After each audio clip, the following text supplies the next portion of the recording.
د ممتاز صاحب دغه شعرونه دي عایل صاحب ته پیرزو کوم چې زړه به دې نه وي خو رضا به شي زه داسې یمه زړه به دې نه وي خو رضا به شي زه داسې یمه او ما سره مه کینه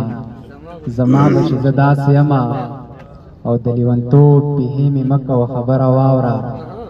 دا ټوکې نه دي په رښتیا به شي زه داسې یمه او یې که نمرنګه داسې ډنګه غاړه مه راکوه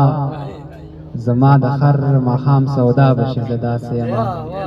په دې ښکلو بیتونو ډېر محترم عمر عایل صاحب ته بلنه ورکوم چې راشي موږ سره د خپل خوږ کلام شریکي ډېر دادله ورکوي تر ښه تېر کوي صدر صاحب په اجازت باندې د کلام نه مخکې یو دوه درې شعرونه دي خاموشي دي په خبرو کې ښکارېږي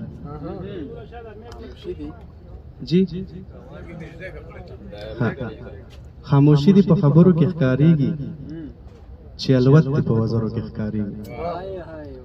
در مننه خاموشي دي په خبرو کې ښکارېږي چې الوت دي په وزرو کې ښکارېږي که دنیا مو په تاریخ ګوتې راکاږي خو د باز بچي کونترو کې ښکارېږي در مننه که دنیا مو په تاریخ ګوتې راکاږي خو د باز بچي کونترو کې ښکارېږي او د دیوران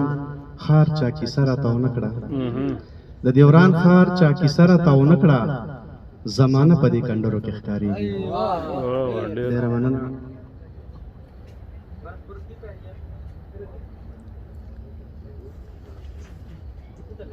یو زوړ کلام ستاسو حضور ته وړاندې کوم مطلب دا چې خصوصا ممتاز صاحب ته ډالۍ ده ټول کلام زړه ته اخته یم د زړه نه ورته زړه وباسم زړه ته اخته یم د زړه نه ورته زړه وباسم لکه ازغي د خپل نظر نه په باڼه وباسم او زنګ په زمزم وینځم خار پکې یو بل جوړوم زنګ په زمزم وینځم خار پکې یو بل جوړوم د زړه بوتانو ته مخونه په چاړه وباسم مننه او په داسې لاره کې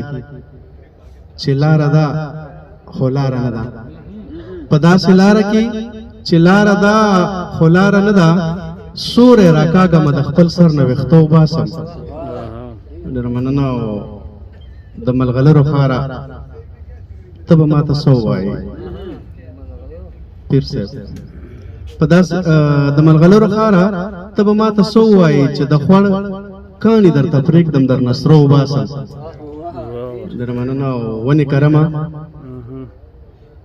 په هوا کې ورته کندې کنم حاجي صاحب ونې کرمه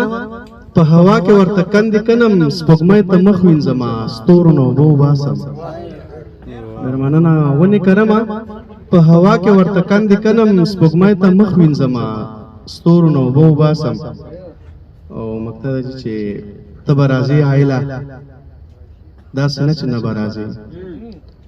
ته به راځې عایله داسې نه چې نه به راځې عکس دې وباسم خو د خپل عکس نه دې نه وباسم ډېره مننه